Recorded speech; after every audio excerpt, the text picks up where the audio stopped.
Hello again, fight fans. I am Jason BURGOS for Sherdog.com, and I have the pleasure of being joined by a man who was fresh off not only his UFC debut, but his first win inside the top MMA promotion in all of the land.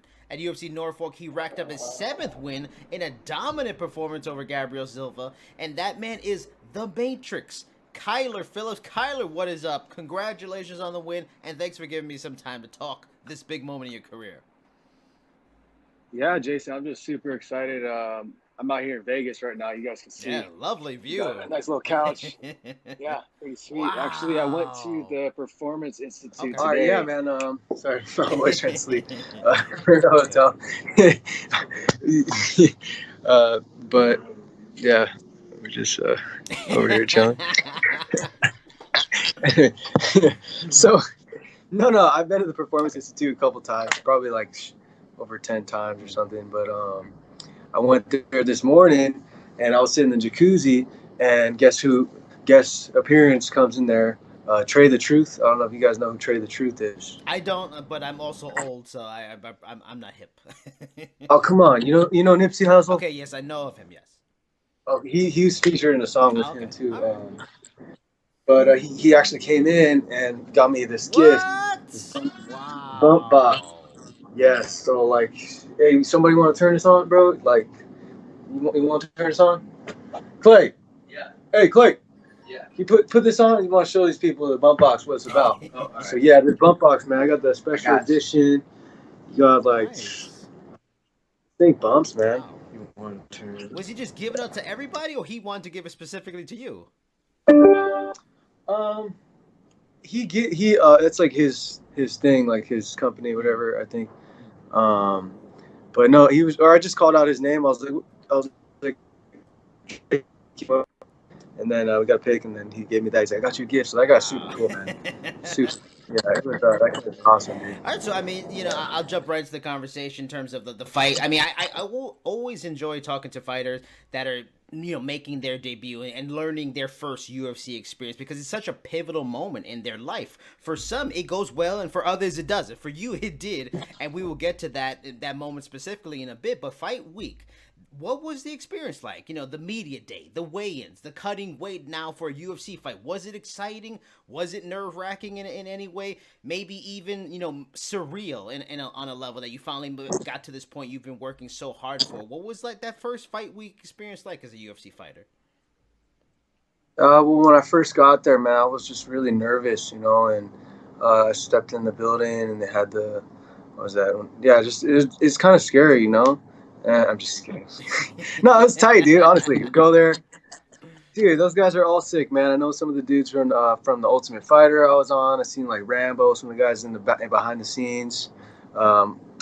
There's a bunch of people, Heidi Dean, like other guy Dean, but yeah, man, it was just all fun and games. I brought my Xbox. I was playing Xbox on the day of before weigh-ins, and the guys from the Performance Institute, like Trifecta, helped me out a lot with my weight cut.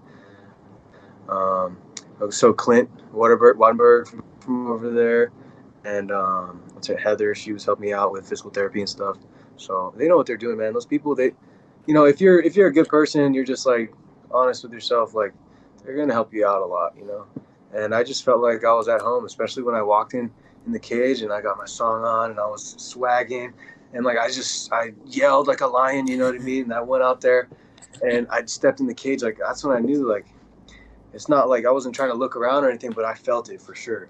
And I felt the crowd for sure. And even when they were like USA, USA, and I'm like, well, that guy's Brazilian, so must be me, right? And you know what I'm saying? So like that felt good. But just having a good time and being loose. And I tell myself, like, keeping those inspiring thoughts in your head. You know what I mean? Like, we do this because we love it. You know what I mean? Fear-based thoughts, maybe they'll go and they'll start to like try to trickle into your head. But if you put thoughts of inspiration and love in your head, and this is why I do this, and you're like inspired to go, it's like that trumps all that little stuff. And if you have those type of, everybody's going to get nerves for sure, but you take a breath and you're just like, oh, I'm here. This is awesome, and I remember telling myself when I was picked, what's his name? Bruce Buffer was talking, or he was calling my name, and I was like, I threw my arm through, and then he was calling the other guy's name, and I was like pacing, and I was like, I hope this guy brings all of it. You know what I mean? I hope it's hard, because you want it to be hard. That's what a champ is gonna do. You know what I mean? And like, if you want to build character like that, it better be hard, and that's what you're ready for. Bring your best. Let's go. Bring me your best, and that's what I want. I don't want, in the past, some fights, I would have a lot of like finishes first round, and I didn't get to like always just take a breath and like do the whole 3-round fight. Because what if you don't finish him and the guy's tough? You got to score those points. So it's like, have fun with it, and try to, hopefully they bring their best. It's not like, oh, I got to finish him in the first right now. Like, for sure, try to finish him, and I was trying to, but always, having fun with it. Speaking of bringing your best, it being hard, was, going into the fight, did you look at Silva as the best opponent you had faced up until that point in your career? Was he the best guy, or was someone else? For sure, man, and that's why you can look at it from different point of views, but for sure, the guy that's in front of you is the hardest one. That's the one you got to stay focused on. You can't be like, oh, well, I beat. Say like, oh, when people say the matchup thing where you beat somebody, or like somebody lost to somebody, you kind of know what I mean? Like the matchup thing, it's like, it's not based on like who is better than who here. It's just like, you're fighting this guy, you got to beat this guy, and that's it. There's nobody else right now. And that guy's, done. We already had our fight, and then let's get on to the next one and stay focused on that one, and not dwell on the past. Of course, like learn from it, but not dwell from this win. Like, ride the win and think that every fight's going to be like that, because they're not. There's different fighters out there, and some people might have weaknesses in other areas, but they might have strengths in different areas that you haven't been training for, because in your head you're trying to fight one style. You know what I mean? You won the fight dominantly and showed a fantastic gas tank throughout, doing a lot of grappling, explosive strikes and movements, but still pushed a very high pace all the way into the third round.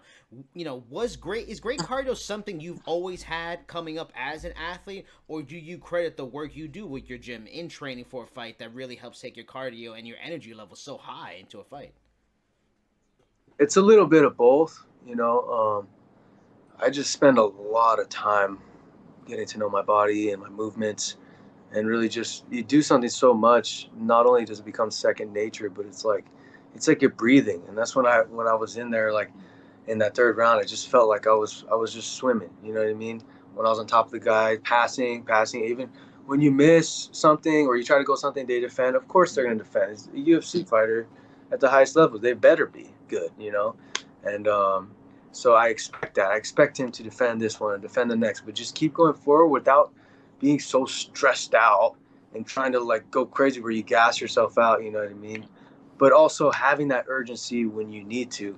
And I had that urgency a couple times in the grappling as well as the standing, and that's why it was a good fight for me, because it was balanced. I had some urgency moments, but I also had some times where I just took a breath and kind of like played it out and did a little bit more of a marathon, and then I sprinted a lot of times too. A lot of times, because I want to ask, how would you grade your performance? Because some people will think and watch this and go, oh, well, he didn't finish the guy, so he's not going to grade it high. But you're talking about, fighters, the fighter you're fighting at that moment is the hardest one, and sometimes they'll offer something you've never seen before, and it's a learning experience, and you want to go those 3 rounds. So I'm curious, how would you grade your performance? Because it was a very, very good performance.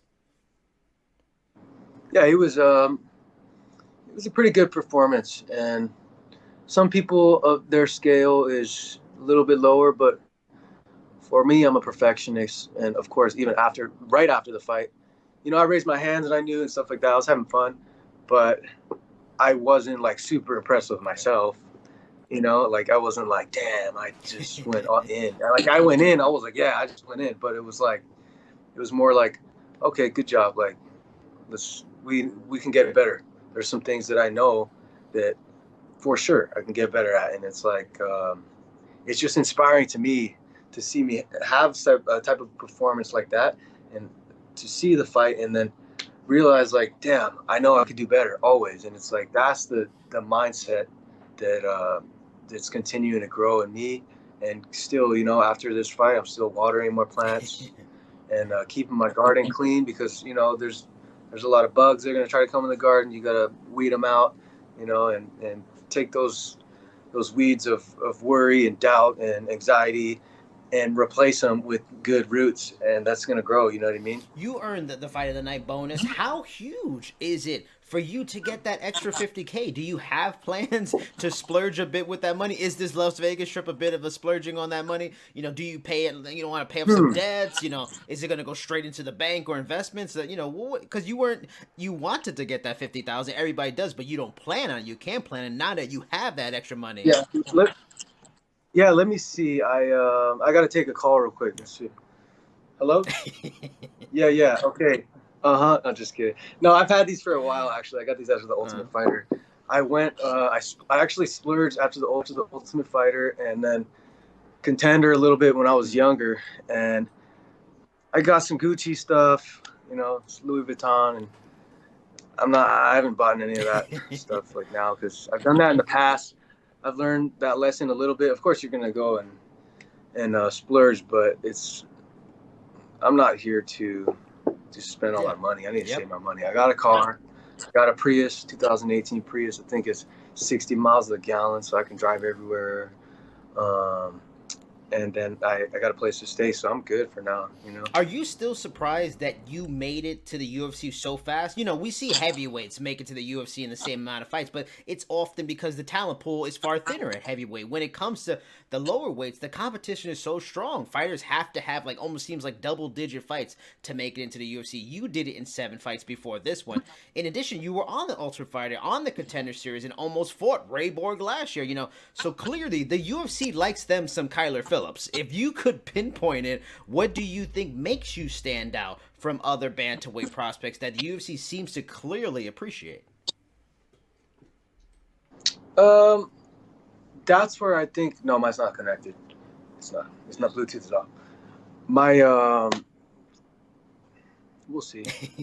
You're gonna see. Like I'm talking, but let's see. Let's play it out. You know, let's not get ahead of ourselves, but let's have a good time. And who knows? We might get a fight, and you guys are going to continue to see the Matrix. Now, I also have to ask about the luxurious locks that you have, the envy of most men, I'm sure, on this planet. It's very model-esque, very lush. You know, now, be honest with me. With Elias Theodoro and his amazing hair out of the UFC, do you feel you can fill the massive void left by him and his very special hair?